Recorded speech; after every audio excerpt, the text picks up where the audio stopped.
The metal cup trembled in Lee Sang-ho's weathered hands as he took his first sip of ice-cold Coca-Cola.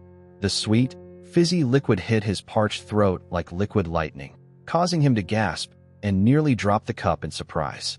Around him, fellow North Korean prisoners of war stared in bewilderment at the American guards distributing hamburgers wrapped in paper, French fries served in cardboard containers, and bottles of the strange dark beverage that sparkled like liquid amber in the harsh summer sun of the South Korean prison camp.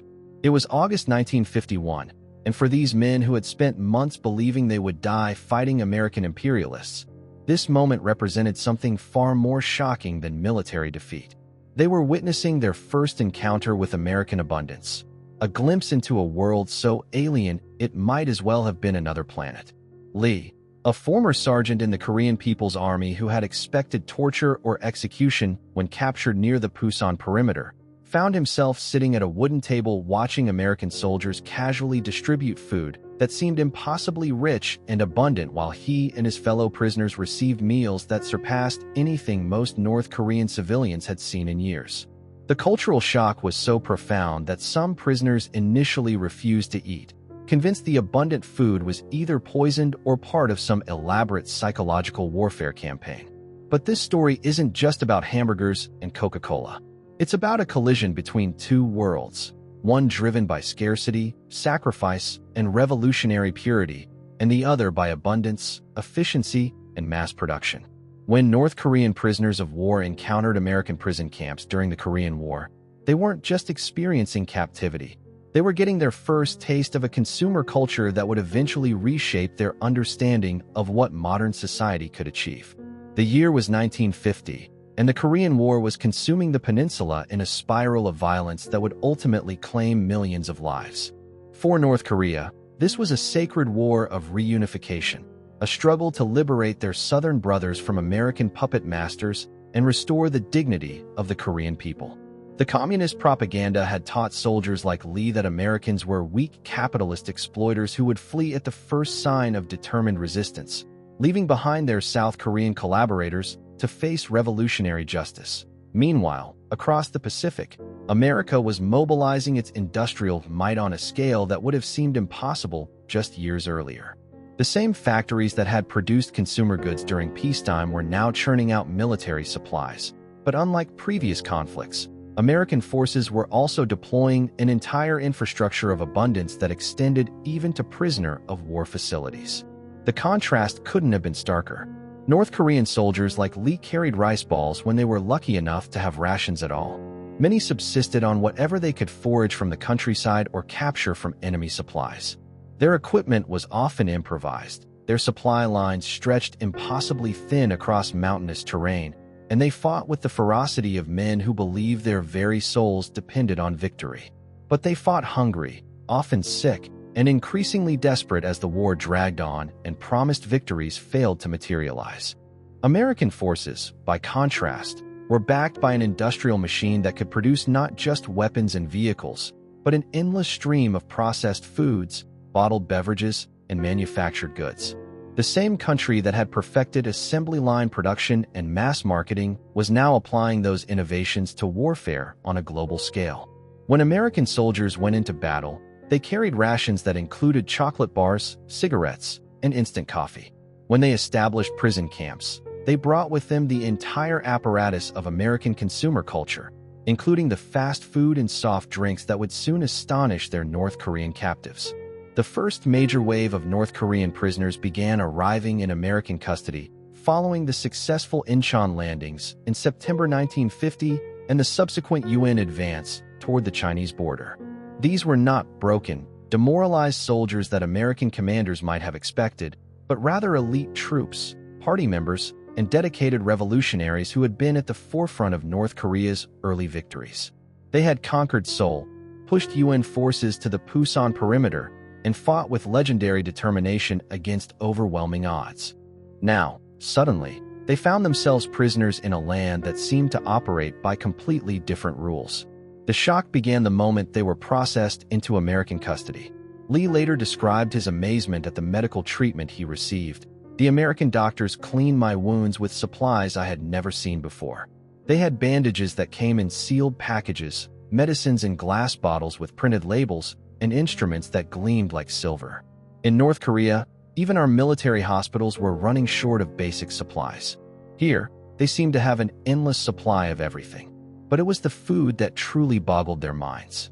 American military doctrine during the Korean War emphasized keeping prisoners healthy and well-fed, partly for practical reasons.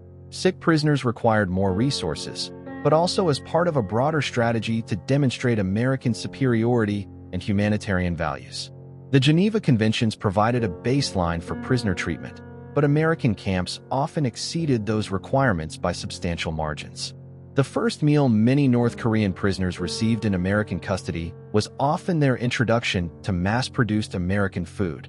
Hamburgers made from ground beef and served on soft white buns, French fries cut to uniform specifications and deep-fried in abundant cooking oil, and Coca-Cola served ice-cold in metal cups or glass bottles. For men accustomed to rice, vegetables, and occasional fish or meat, these foods represented not just abundance, but an entirely different approach to nutrition and pleasure. The hamburger, in particular, embodied everything that was foreign about American culture. Here was a food that had been engineered for efficiency and mass appeal.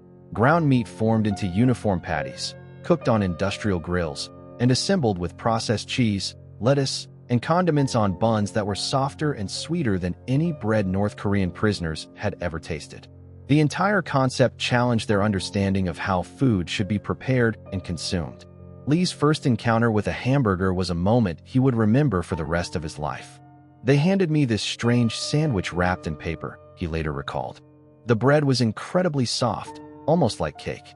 Inside was meat, but not like any meat I had known. It was rich, salty, and mixed with things I couldn't identify. The first bite was overwhelming. There were so many flavors at once, and everything was so intense compared to the simple foods we knew in North Korea. The French fries were equally revelatory. Cut to precise uniform sizes and fried in oil until golden brown, they represented a level of food standardization that seemed almost magical to men who had grown up in a society where cooking was largely done by hand, and every meal was slightly different. The abundance of oil required to produce such foods was itself shocking. In North Korea, cooking oil was precious and used sparingly. But perhaps nothing symbolized the cultural divide more than Coca-Cola. By 1951, Coca-Cola had become so integral to American military culture that the company had established bottling operations near major bases and even in forward areas. The sweet carbonated drink was seen as a taste of home for American soldiers, a connection to civilian life and peacetime pleasures. For North Korean prisoners encountering it for the first time, it represented something almost incomprehensible, a beverage that served no nutritional purpose, provided no sustenance, yet was consumed purely for pleasure and was widely available even during wartime.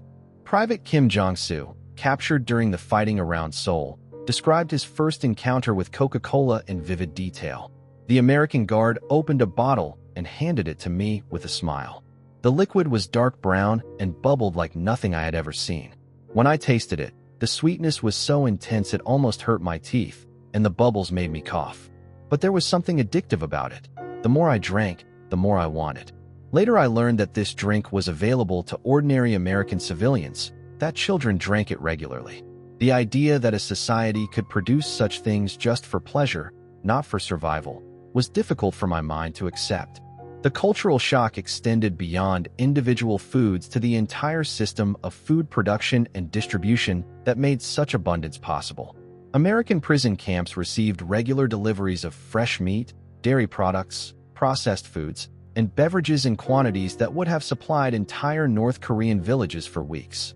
Industrial-sized cans of vegetables, blocks of cheese, and cases of soft drinks arrived on schedule, regardless of weather conditions or military operations in the surrounding area.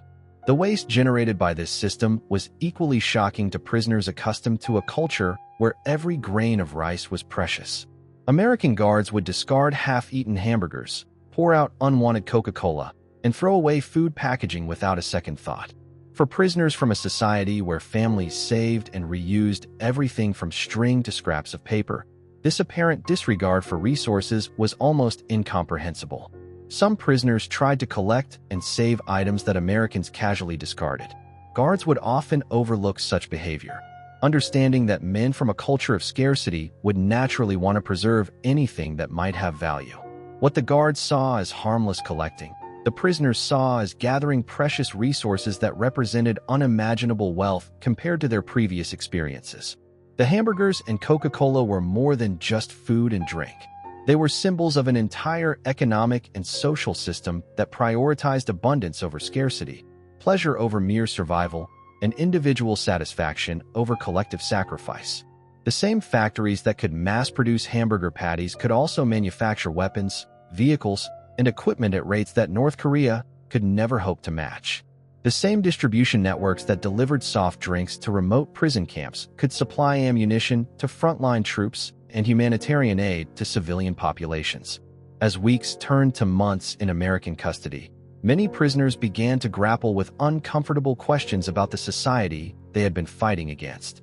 If America could afford to feed enemy prisoners better than most North Korean civilians ate, what did that say about the relative strength of the two systems? If American guards could casually distribute luxury items like Coca-Cola during wartime, what did that reveal about American productive capacity and resource availability? Sergeant Park Min-ho, a former political instructor who had been responsible for maintaining ideological purity among his troops, found his worldview fundamentally challenged by daily exposure to American abundance. We had been taught that capitalist society was characterized by exploitation and inequality, that the masses suffered while a few capitalists lived in luxury, he later reflected. But here were ordinary American soldiers, not capitalists or officers, just working-class men like ourselves, who had access to foods and luxuries that would have been reserved for the highest party officials in North Korea. The social dynamics around food consumption were equally revealing. In North Korean society, food distribution was tightly controlled and reflected political hierarchy. Party members and military officers received better rations than ordinary soldiers or civilians. Food was often used as a tool of political control, with loyalty being rewarded through access to scarce resources. American prison camps operated according to different principles entirely. All prisoners received the same meals regardless of their former rank or political position. Former colonels ate the same hamburgers as former privates. Party members and ordinary soldiers stood in the same food lines and received identical portions. This egalitarian approach to basic necessities was revolutionary for men accustomed to societies where everything was rationed according to political status. The casual abundance of American food culture also revealed different attitudes toward pleasure and enjoyment. In North Korean society, pleasure was often viewed with suspicion as potentially counter-revolutionary. Food was fuel for work and struggle, not a source of enjoyment or social bonding. The idea that eating could be pleasurable in itself, that food could be consumed for taste rather than just nutrition, was foreign to men raised in a culture of revolutionary austerity. But watching American guards enjoy their meals, laughing while eating hamburgers, sharing Coca-Colas with friends, treating food consumption as a social activity rather than mere sustenance, gradually introduced prisoners to different ways of thinking about human needs and desires. Perhaps people didn't have to choose between survival and enjoyment. Perhaps a successful society could provide both necessity and pleasure to its members. The hamburgers served in American prison camps weren't just food. They were ambassadors for an entire way of life that prioritized efficiency, abundance, and individual satisfaction. The Coca-Cola wasn't just a beverage. It was proof that American society could afford to devote enormous resources to creating products whose only purpose was to provide pleasure and refreshment. By early 1952, many prisoners had developed genuine appreciation for American fast food, looking forward to hamburger days and savoring their weekly Coca-Cola rations. Some had learned enough English to request seconds or ask guards about the ingredients in their favorite dishes. Others attempted to understand the industrial processes that made such foods possible, asking detailed questions about American farming, manufacturing, and distribution systems. The cultural exchange worked both ways. American guards, many of them young men from rural backgrounds who had never traveled far from home, were equally fascinated by their North Korean prisoners. They began to understand that their enemies weren't the fanatical robots portrayed in wartime propaganda, but rather individuals with families, dreams, and human needs much like their own. Corporal James Mitchell from Iowa, who worked in the camp mess hall, later wrote about his experiences. At first we thought they were all brainwashed communists who would never appreciate anything American. But watching them taste hamburgers for the first time, seeing their faces light up when they drank Coca-Cola, you realize they were just people who had been fighting for what they believed was right, same as us. Food became a way for us to connect despite not speaking the same language. These personal connections, formed over shared meals and mutual curiosity about each other's cultures, began to break down the barriers of ideology and nationalism that had made the war seem like a conflict between incompatible worldviews. The simple act of sharing food, hamburgers prepared by American cooks and enjoyed by North Korean prisoners, demonstrated that human beings from radically different societies could find common ground in their most basic needs and pleasures. As 1952 progressed and reports of American bombing campaigns against North Korean cities began to filter into the prison camps, many prisoners began to understand the full implications of American industrial superiority.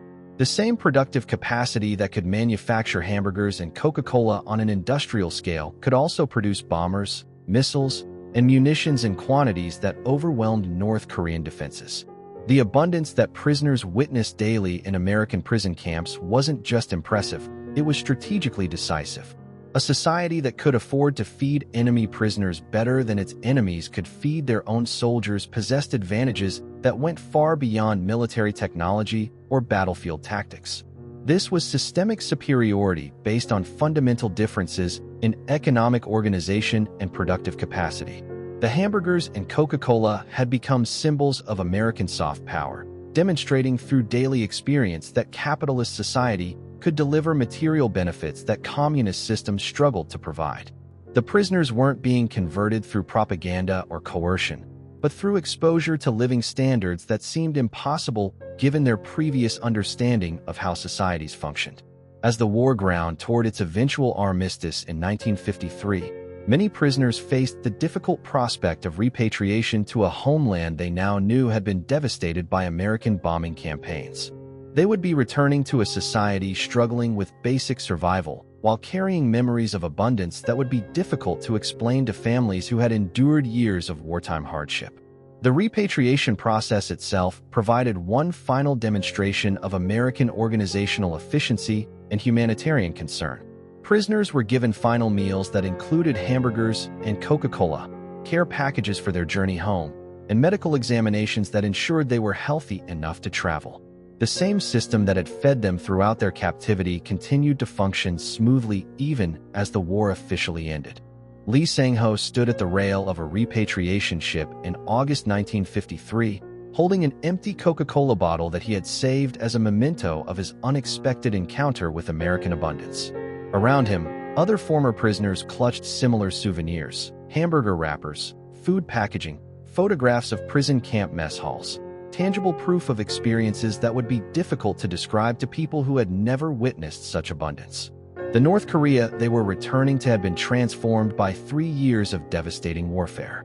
Cities lay in ruins, industrial facilities had been destroyed, and the population faced immediate challenges of reconstruction and survival that would make the abundance of American prison camps seem like memories from a dream.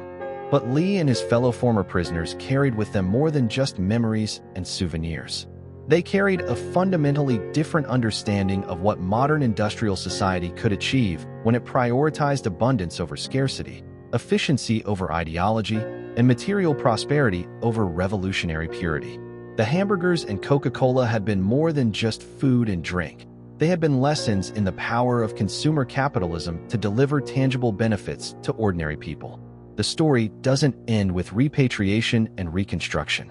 In the decades that followed the Korean War, many former prisoners carried their memories of American abundance as they rebuilt their lives in a devastated homeland. Some became farmers who experimented with new agricultural techniques they had observed in prison camps. Others became factory workers who applied lessons about efficiency and quality control they had learned from watching American food production. A few former prisoners even attempted to recreate American dishes using available ingredients in North Korea, though such attempts were necessarily limited by resource constraints and political considerations. The memory of hamburgers and Coca-Cola became private treasures, shared only with trusted family members and close friends who could appreciate stories of abundance without viewing them as political threats. The American guards who had served in Korean War prison camps also carried lasting impressions of their experiences. Many returned to civilian life with enhanced appreciation for the abundance they had always taken for granted, having seen through their prisoners' eyes how remarkable American consumer culture appeared to people from societies based on scarcity and sacrifice. The hamburgers and Coca-Cola served in Korean War prison camps had demonstrated something profound about the relationship between economic systems and human satisfaction. They had shown that societies capable of producing abundance for their own citizens could also afford to be generous toward their enemies, and that such generosity could be more effective than coercion in demonstrating the superiority of their values and systems. But perhaps most importantly, these simple American foods had proven that human beings from radically different cultures could find common ground in their most basic needs and pleasures. The taste of a hamburger, the sweetness of Coca-Cola, and the satisfaction of a full stomach transcended political ideology and national identity, creating moments of shared humanity that no amount of propaganda could achieve. The metal cup no longer trembled in experienced hands. The strange fizzy drink had become a cherished memory, and the impossible abundance of American prison camps had opened minds to possibilities that would influence understanding for generations to come. The hamburgers and Coca-Cola had been more than just food and beverage. They had been ambassadors for a way of life that proved abundance and generosity could coexist, that strength could be expressed through sharing rather than hoarding, and that even enemies could be transformed into friends through the simple act of offering a meal and a cold drink on a hot summer day. Today, hamburgers and Coca-Cola are available in restaurants and stores throughout South Korea, symbols not of foreign occupation, but of prosperity and international connection. The North Korean prisoners who first encountered these foods in American prison camps lived to see their former enemy become their country's ally and partner in building one of the world's most prosperous societies. The war ended, the prison camps were closed, and the prisoners went home to rebuild their shattered homeland. But the lessons they had learned about abundance, generosity, and the power of consumer culture to create bridges between enemies would influence Korean society for decades to come. The hamburger had been eaten, the Coca-Cola had been consumed, but the ideas they represented, that societies could choose abundance over scarcity, pleasure over mere survival, and generosity over cruelty, would prove more durable than any ideology and more powerful than any weapon ever devised by human hands seeking to divide rather than unite the human family. That perhaps is the ultimate legacy of the hamburgers and Coca-Cola served in Korean War prison camps. They demonstrated that sometimes the most effective diplomacy happens not through formal negotiations or political agreements, but through the simple act of sharing a meal and recognizing the common humanity that exists even between the bitterest enemies. The food had been consumed, but its message would last forever.